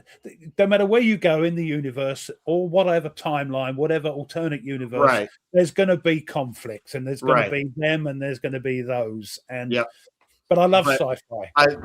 I love Star Wars Rebellion. It's such a fun game, especially. I mean, I'm a decent Empire player. I'm terrible as the Rebels. Like, Well, I wonder why. It's that sort of take over the world. That's right. Crush Crush the galaxy. opposition. I mean, I love me Space Empires 4X. And again, you're doing nasty things. You're trying to take over. You're trying to, fight off the enemies and all that. Yeah, I love sci-fi games, and I don't think Michael, I have the expansion. I haven't played it with it yet, though. I've not played any of those Star Warsy games. The only one I've got, which is more like a sort of smuggling thing, is Outer Rim. Oh yeah, I've heard of that. Yeah, that's the only one I have. Again, love them. Love a good Star Wars game. Yeah, well, I love a good sci-fi, love a good fantasy, love a good sort of the other sci-fi one, of course, is Nemesis. No political things. It's aliens against humans. Yes, it is. Cat and mouse hide and seek. Very much. And I'm terrible at the hiding part. I can seek out and find really, really well and crush. But obviously, a lot of people play it, and in the chat. Oh, yeah. And I've not played it. Now I will mention because you can play as Han Solo in that. So yeah. It's cool. Oh, okay. Yeah. I assume Star Wars Rebellion with the updated combat. Yeah, the expansion has updated combat rules. I have not played. I have it, but I haven't played it yet. Me and some friends wanted to get the game down, the base game down well before we added more. The combat is a little wonky in the base game. Oh, interesting. Again, I've not heard of that. I have. They've been talking about it, and it's one of those been talking about for years. Yes, and it is actually MMP that's talking about it. Oh, it's not actually like a third. It would be if it's based on ASL, I suppose. Yeah. Now, I believe I could be wrong, but if I'm not mistaken, I believe it was in the GMT newsletter that their Space Empires that's getting a digital version on Steam, that they changed the name from the Steam version because of I think there was some naming issues there. I think it's Space Imperium or I have to look. Is there a game called that already? By the way, that Okinawa here, this is that Okinawa game that William was talking about. I found it finally. And it's by that one. Okay, I've seen this. Yeah, that's right. It's a card game. You can get it, you can't get it. Yeah, that's it. Yeah, you got it. Yeah, I thought we were talking about the little box. It didn't click. Yeah, no, they didn't have one for that. That's why I was looking. This is a fun little game. Now I know what comes in a VHS box. Yeah. Yeah, weird. It was one of the solo games of the month. They do them every month. I mean, I've actually looked at some of their games, and they're actually pretty cool. The only other one I got is that. Nice. But the other ones, they're either too cartoony or they're too this or they're too that. They actually have a Empire of Rome one that I want. Yeah, check them I out saw because there that. might be. Yeah, they do them every month. This guy just every month gets. And Yeah, they're not Rome, too Fate of an badly Empire. priced. Yep. And actually, they've got an upgraded version, and you can buy them. You have to buy. It's like it was like a one-time thing for getting the actual physical. You can buy the print and play, and it's pretty cheap. But like the new deluxe-ified version looks awesome. Like it really looks awesome. Oh, But I'll sorry, I tell you, missed- it's one of those card maps. I don't Of know what? if you can handle Sorry. it. Hey, it's a Tony, card map. what are you It's not a real talking map. about? Uh-oh. Sorry, I'll shut up in a minute. What are you talking about? Rome, Fate of an Empire. It's Yep. one of those games in a VHS I'll box. shut up now because I now know what you're talking about. Yeah. But they actually did a deluxe version of it. Ah. So, yeah. Sorry to interrupt there. I just didn't know what. No, that's fine. I did want to mention, and I shared it so people could see it, that you were talking about Space Empires just a little bit ago. Yeah, there's the digital version of Space Empires, which is called Space Imperia 4X. That's on Steam, and you can play the demo actually right now. It is available to download the demo. It's coming out in June. Why would they change the name and do this? I if think it's there Space was- Empires? I think there was an issue on the digital copyright of the name itself. So it's I think GMT still bringing it out, is it? yeah, Oh, right. It's probably one of those things where it's there's probably already a Space Empires, another I digital think so. version of the game called Gotcha. that, and they couldn't do it. So yeah. It's kind of like the War and Peace digital version. There was already another game called War and Peace, even though the board game is a lot older than the video game, but the video game was first on Steam, so they had to change it. So so if you like Space Empires and you want to play it digitally, then you can do it on I'll tell you what, I bought American President digitally, and I've had a lot of fun with that because I've had you can just get right into the game. You don't have to worry about the setup or anything like that. So Interesting. Oh, that's why the board game was based off of the video game. So right. That's kind of like I'm sure Thomas will be sending us the files very soon. And that's the Speed Kings. okay. I dare sorry to interrupt. I dare say that Thomas will be bringing along some stuff under his arms for us all to play that at PunchCon. That reminds me of that, like the Europa Universalis video game was originally a board game that was then turned into the PC game, and then it got turned back into a board game. Weird. They're doing that a lot, aren't they? Bringing out board games of video games, and yeah, sometimes they work, sometimes they don't. I still have not. So I have it. I just haven't played it. Have not played Skyrim, but I saw that there's a Skyrim board game. Yeah. Which I watched a review of it, looked interesting.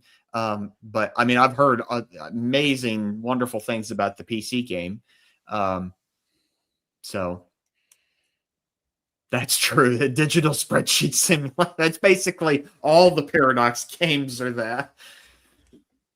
What it's Asteroids the book. Yes. Well, it's not Asteroids, it's Space Invaders. Is like from the falling skies or whatever it is. It's the same thing. It's Space Invaders. I'm like, why would I want to play Space Invaders on a board game? It's Space Invaders, and they're like, oh, but it's. I'm like, no, it isn't. Stop. Stop. To be fair, I think they've added some other bits and pieces. Yeah, they have, but don't be fair. Come on now. All right, okay.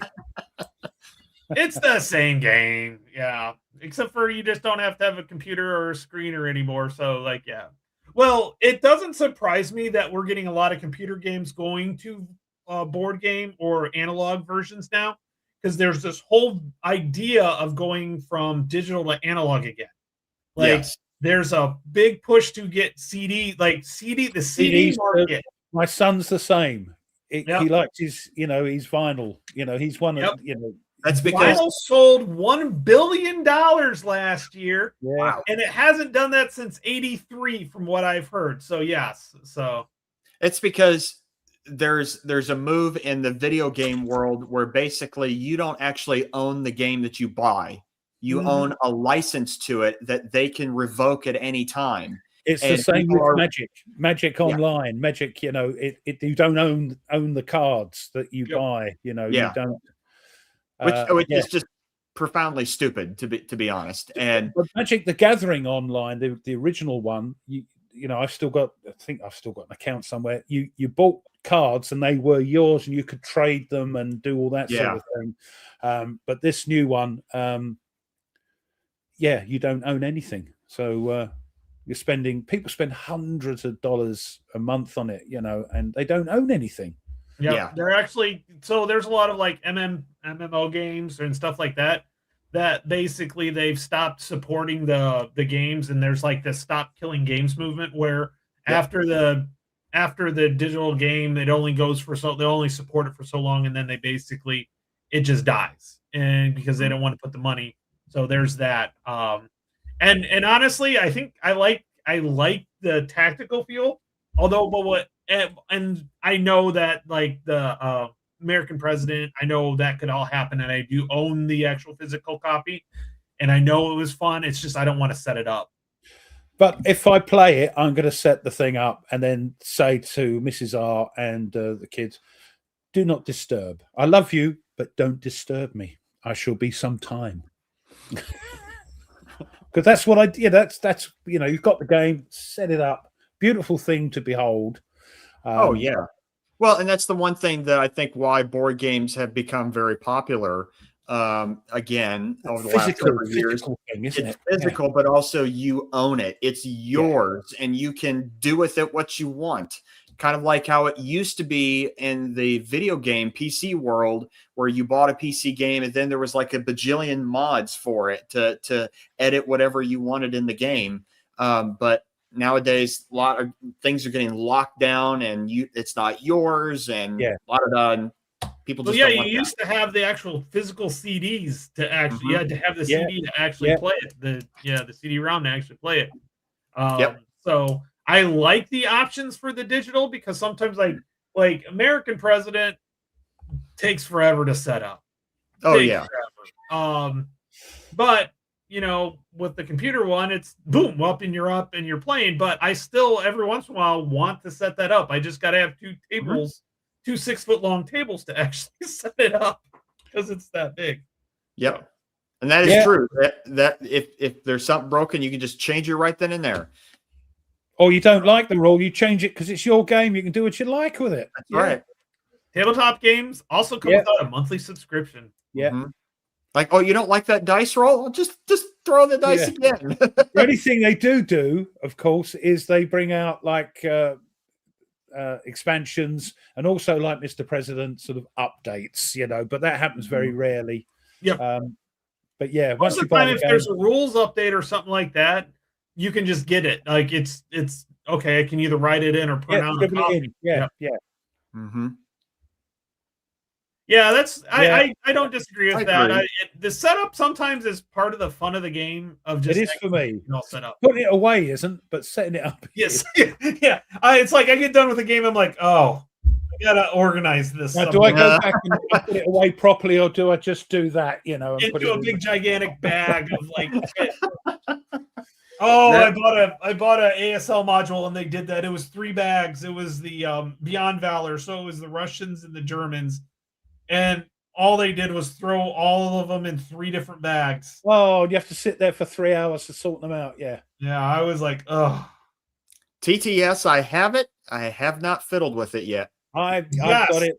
We've done it. It's great. It's the nearest, in my opinion. This is my opinion.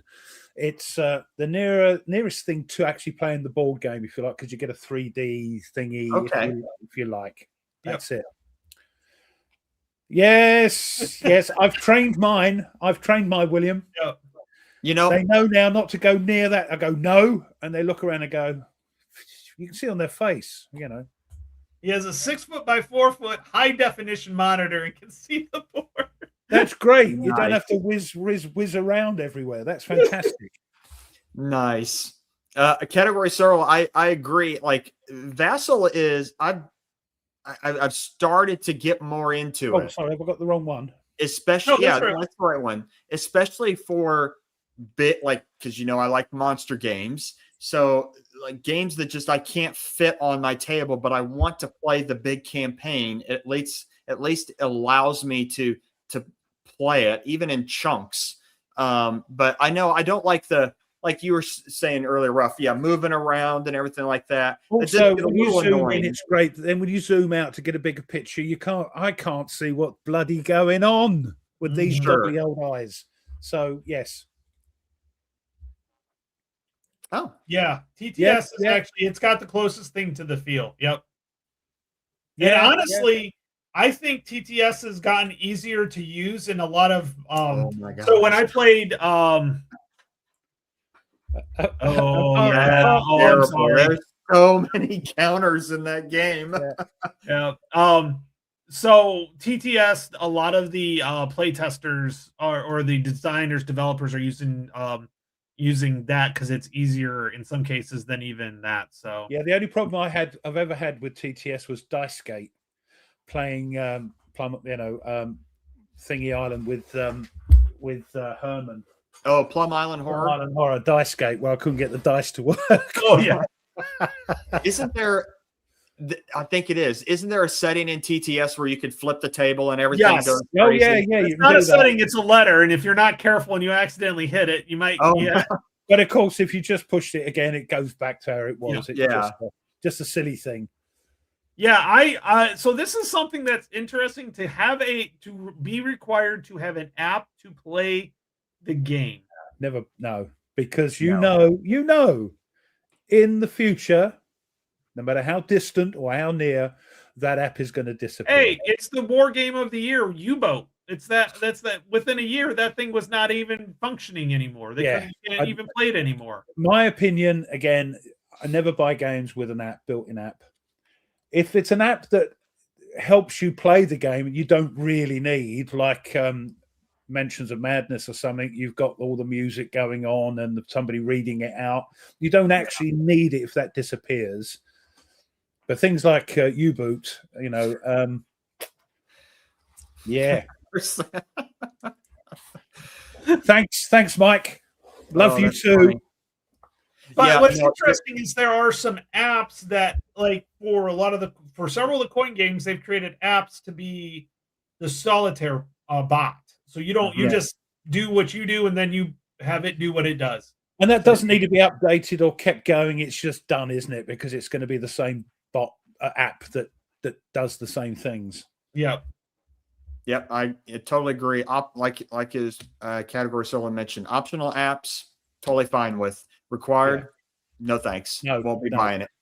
I think that was a thing in the past, but now I think they've gone away from it again. Like that was just like, it's like 3D movies. You don't see movies in 3D. Yeah, it was a fashion thing, wasn't it? It was a thing of the moment. Yeah. Yep. So.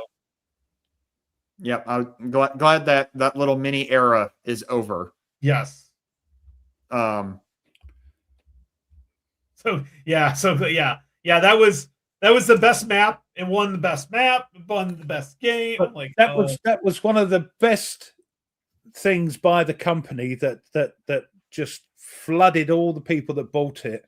Said, vote for us. Yeah, and it was block voting. It was I'm not sure. Hey, Nate. Yep. Hey, Nate. Been loving your playthroughs of Battle for Normandy. We were talking about that a little bit ago. I'm tempted to get it. I'm not going to say that the apps are bad for those games. It's just I'm afraid that it kind of limits the game if they want to just stop with that. They've got to keep monitoring it and tweaking it and all that. His U-boat app is still. I think somebody actually got it and is like got the app for U-boat and is actually keeping it up. Like somebody else had bought the app. It's a fan thing doing it. Yeah, I think so. Terrible. Well, that's good. Terrible. Yeah. It is not being supported by Failing Games, which I think is who made it. I think it was Failing. It's not by the game producer anymore. It's by somebody else that's keeping it up. So yeah. Oh, this is on Steam. Yeah. Oh, yeah. Fair enough. Mm-hmm. Well, it was like XCOM. There was a game called XCOM that did the same thing where you had I to have used the to app. love that game on the computer when it On the first came computer. out. I have bought it on Steam. I have all of them. I bought them all. Have you got the original one with the crappy Yes. graphics? Where I played that to death when I was a kid. love that. I love that. Notice I said kid. Well, I would still play it if it's still available. The original one. It is on Steam. On Steam, you can get the original one on Steam. Yeah. I love that as a younger man. Yes. Just I was in my teenagers. I won't say I was a kid, but I was in my teens. Well, no, I wouldn't say I was a teenager. Yeah. But it was great doing the research and all that. It was great. And the new ones that came out looked a bit too bit too complicated. Yeah, the first one and the second. So the first one was on land. The second one was in the ocean. Yeah, it is. It is available on Steam, and it's $1.24 right now. I've got to buy that. Just we know what Ruff's going to be doing the next week or so. He's going to he can't video. He's stuck in the chair, so he's going to have. I can't at the moment. I got up to get Mrs. Thatcher's War, and it killed me. 1993. I know. What a great game. Oh, I love I was 4 years old.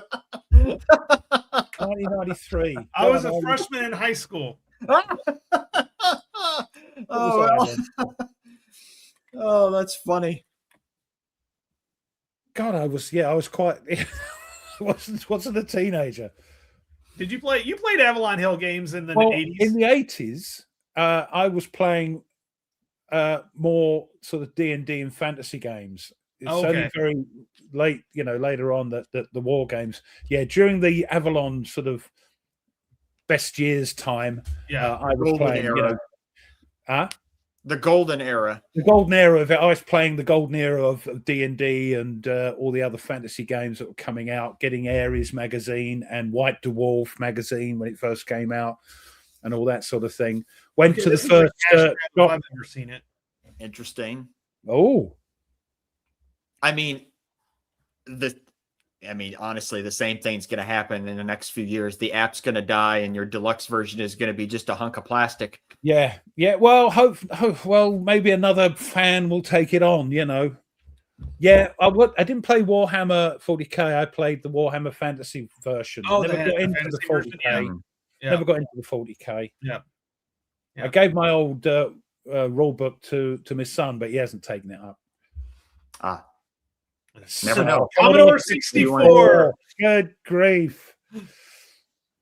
Yeah, no, that XCOM was always good. Yeah, no, I could never do it. And it, blip, blip, blip, firing at them. Yeah, it was just great.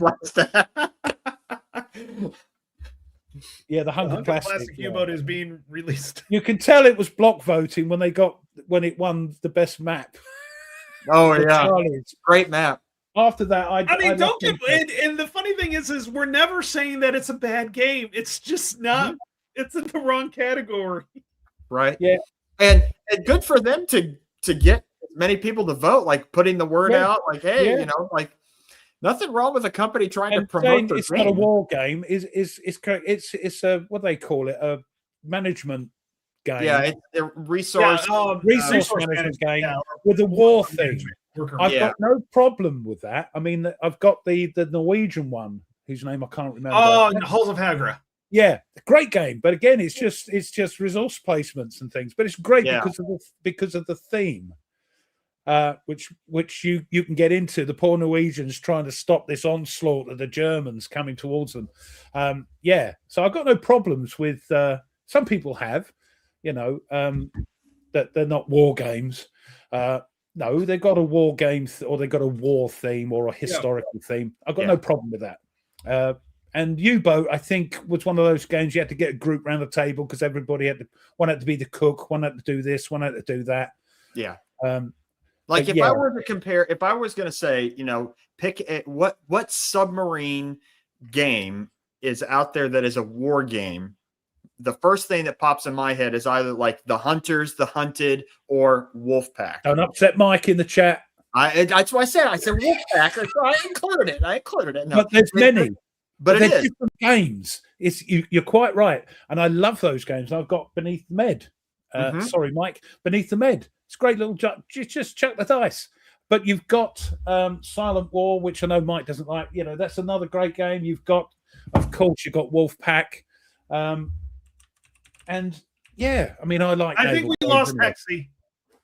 Yeah, he's gone now. I mean, like those games, like particularly like Wolfpack has where you're managing your crew, but the point of that game is that you're sinking ships and you're positioning and you're moving, you're firing. It's not just what your crew is doing necessarily. Yes, I remember that game. Oh my God, do I remember? I do remember that game. I don't remember that. I do. My dad had it. We played it. I played it all the time. Yes. I need to look at the Avalon Hill Submarine. I saw some videos on it. There's also another game, unfortunately, a solitaire game called Wolfpack. Very old SPI game, I think. Yes. Which I'd like to get a copy of because I like submarine games. I like naval games. So it's a solo game. Someone has to shuttle on. Only reason you need multiple. Well, that's what. If you watch my Hunters video, I use that word a lot when we get attacked by aircraft. Alarm! And we have to crash dive. You know, and it's great. They're all great. They're all great if you love submarine games. And you've got Sea Walls, Steel Walls coming out as well. Yes, yeah. Group. I need to play. What is it? Silent. What's that one that came out recently? That's huge. Silent War. Oh yeah, this one. The Compass game. War. Yeah, Silent War. Now, if he's still in the chat, Tim has done about 750 videos on it, and they're a great resource because you know he was starting to playing it a little bit incorrectly. Then got in cahoots with the designer, and that's a great learning resource if you want to play the game. But it's a long game. He played the whole bloody campaign. He played a campaign. Wow. There are campaigns. Oh, yeah, that's a myself and Steve. That's a fun one by See, there's plenty of great like war games. It's just U-boat, whatever it was called. It was just not it. It was a resource management with a war theme. Yeah, resource management game. Nothing wrong with that. If you're into, because the theme takes over, doesn't it? Like Halls of Hegra, the theme takes over. Captain Sonar. Was Halls of Hegra? I never got it. Isn't it like the first half is like setting up stuff, and then the second half is the attack part of it? Yeah, you got different decks that get more horrible. Oh, of course. I should have remembered. Of course, the new American Civil War. Inferno Machines. Machines. Yeah. I wish I'd have got that now, but I thought no. If at PunchCon I'm going to be spending a fortune. God, I hope I don't bring any games. I hope there's a chance to have a very limited supply of things. Yeah, Mike says that Infernal Machines is cool.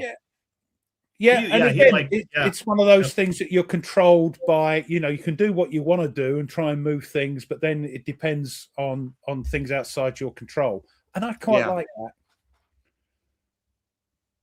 He's like you, bro. Honestly, I'll be honest with you, I have not regretted that decision at all. It's submarines, and of course, it's Civil War submarines, so they're going to be death traps, aren't they? So they are death traps. Basically, they're if you can hit your target, it is basically like stealth and sea, where you're just piloting a torpedo. Basically. Yep. Yeah. And basically, you stab the boat with it, and then you back away, and that pulls the trigger. That pulls for it to explode. Yes. I'm playing Beneath the Med, and if that's your sort of thing, there's a guy on there that's done a ton of sort of editions on Board Game Geek, and there's one thing you can do is do the man torpedo. Is this the one you're laughing at? Yeah. Yeah, that's what it is. Yeah. Death. Now, Mike he said you had to navigate and to calculate. It's more of a simulation, and you did have to calculate your torpedo shot. So, I don't know. I never played it. I just never played it. Yeah, but it looks fun. It looked fun. I think it left a bad taste in a lot of people's mouths because of the Charlies and how it was. You know. Yeah. I think that's mainly the reason. Doesn't appeal to me. I don't want a big plastic U-boat on my table with things. See, No. I think that's kind of cool. I like just imagine being at a condo and having that big gigantic plastic hunk of You could plastic in there. And it was very difficult to play solo because things were going off all the time. Yeah. Unless you, I think there was a way you could slow things down, but then you'd lose the sort of urgency of things going on. Whereas there were a group of you playing, you're all doing different things, trying to keep control of the U-boat and trying to find what you're trying to sink as well. Well, and I mean, to be fair, I've not played it. In the same line as with Ian, if you know you get the game and you end up you don't like it, you have a new bathtub toy. Yeah. So. Oh man. But you know, it somebody had said this, and like a lot of and it would tell a story. A lot of submarine games tell a story. Like there's you can there's a narrative to it. Oh yeah, Zulu and the Ramparts, great game. I want to get that when it comes out again. Yes, when Worthington redoes it, because they seem to be the one redoing that. So either that. The problem is they're quite expensive, but they're great quality. Yes, they are. Yeah, don't get me wrong. What it is. Yeah, I actually picked up, and I'll be getting it Monday. I actually picked up Leve en Masse. I didn't get that one with and I'm kind of bummed, but when Victory Point Games had it because it was cheaper. Yeah. Now, wasn't the best quality, but I mean it was okay quality. It wasn't bad. The pizza box version sort of thing. Yeah. Which I have most of those States of Siege games that way. I still have, so I ended up buying in Magnificent Style, which isn't the States of Siege, just totally different. But I did buy I have both versions of that. But the Zulu on the Ramparts, I finally got that out, and I loved that. That I agree with you, William. That was a great. Yeah, I'm really waiting for that. And the other one, the I know it's Muslim based, the Victory Games one. I forget what it's called. But again, another States of Siege game. They'll tell me in the chat if anybody can be bothered. Newer or older? Well, gentlemen, we only have a minute and a half. Oh, blimey. Right. We're almost at 2-hour mark. Went by fast. Blimey. See, now William's got me looking at this stupid Okinawa game. Don't call it stupid. This one. Yeah, it's stupid because I want it. It costs nothing. It costs 20-something quid when I got it. Not anymore, because you can't buy it in that edition. You can't buy it in the physical edition. You can only buy it print and play. Or it's freaking like $55. And you did get a nice little cardboard dice tower with it when it came out. But yeah, you make a circle of cards and you have to go round. And Noble Knight has a copy for $85. Good God! The cheapest I see it in the US on BGG is $55. The only problem with it, now I've opened it, I can't get it back in the box because it's such a small. I couldn't sleeve the cards, which was like a abhorrent thing for me. But yeah, I can't bloody close it. So, that's right. You guys spring forward tonight, guys. You guys spring forward over there across the pond. Yes, tonight it's officially at 2 a.m. tonight. The clocks go forward, so we'll catch up with you. So everything will be back. It'll be 9 o'clock. Eves dropped by. Hey. So what's coming up with you guys on your channels? We have our next Command Post show next Saturday at 4 p.m. Eastern Time or 9 p.m. British time. Yep. But what is going on both of your channels? Anything new coming up this week? I don't know if I'll get anything recorded and put on. I'm probably going to play some more because I really want to play. Like, I want to play the Guerrilla Generation. I want to get it really good before I start filming. Same thing with and the Napoleonic Wars. I want to play a couple more turns. I liked it. I had fun with it, but it's the same as Mrs. Thatcher's War and it's the British trilogy, so the American Revolution one. At the end of the game, at the end of the turn, you have to go through. You roll to find out certain events. Now, some of the events you can't do over again, like you only get it once. The XYZ affair, for instance, once you do it, you can't do it anymore. Right. Which makes sense. Whether it's successful or not, the you can't do Vulcan thing. It's like the Vulcan thing in Mrs. Thatcher's War, isn't it? Yeah. Yeah. So I think you can only do that once. Yeah. So, but no, so I don't know if I'm gonna get anything recorded, but I'm gonna continue playing those two for sure. And I'm going to me and Mitch are gonna do the reverse of the scenario where I'll be the British, he'll be the German. So we're gonna reset that scenario up and we're gonna flip. That's the last 100 yards, yeah? Yeah, for last 100 yards. Yep. Mm-hmm. Cool. Yep. So nice. Oh, nice one. Ruff, what's coming up with you? Well, hopefully carry on recording Beneath the Bed, which is it's dice chucking, me talking dice chucking goodness. Yes. Yeah, but me talking bad Italian and all that sort of thing. So that it's fun. It's a fun game, like all of them in that series. It's a fun game. Okay, you're going, well, you picking the Italians. Well, why pick the Germans? There's the American one I've got to play yet. So Silent Victory. So that might be. I played Silent Victory. I was actually successful in Silent Victory. I completed the whole war in Silent Victory. Now I didn't stink much. I just survived. Because the torpedoes were so bad. Like I would hit them and they'd all be duds. It's not like the Germans where it's a 1 or a 2 and then eventually a 1. It's a 1 to 3 dud for like the first year of the war. It's right. And you have to do 2. You have to, because of the distance, you have to do 2 months in between tours. Oh, right. This one I've picked a little U-boat. And it does 1 month things and all that sort of thing. But yeah, it's. I'm playing these games. So as you like you playing solo games that I've got quite a few of. So let's get them and play without any worry about playing it two-handed. Just have fun. Okay, it's not a great crunchy hex and counter game, but I love them. Not everybody's cup of tea, but I love them. Nice.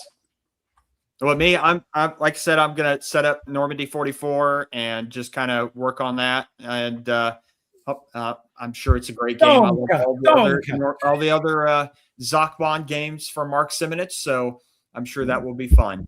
But it's honestly probably the best one. I know they said like the Italian ones, but like if you can get somebody that likes Normandy, this is a great way to get them in without too much. It's although Holland 44 is supposed to be a very popular one, and what's the other one? Salerno, because of the small map, is another good one. Yeah.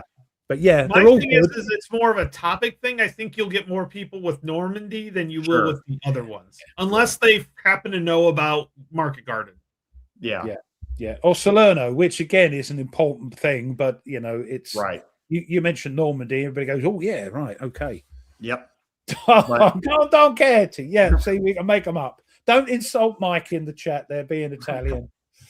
Well, we appreciate everyone coming out for the show today. It's been a fun, interesting tour through topics throughout the show. Can I just say before you do your summing up to say goodbye? Sure. Yes, if there's 3 of us streaming live, depending who you're watching, can you smash their like button?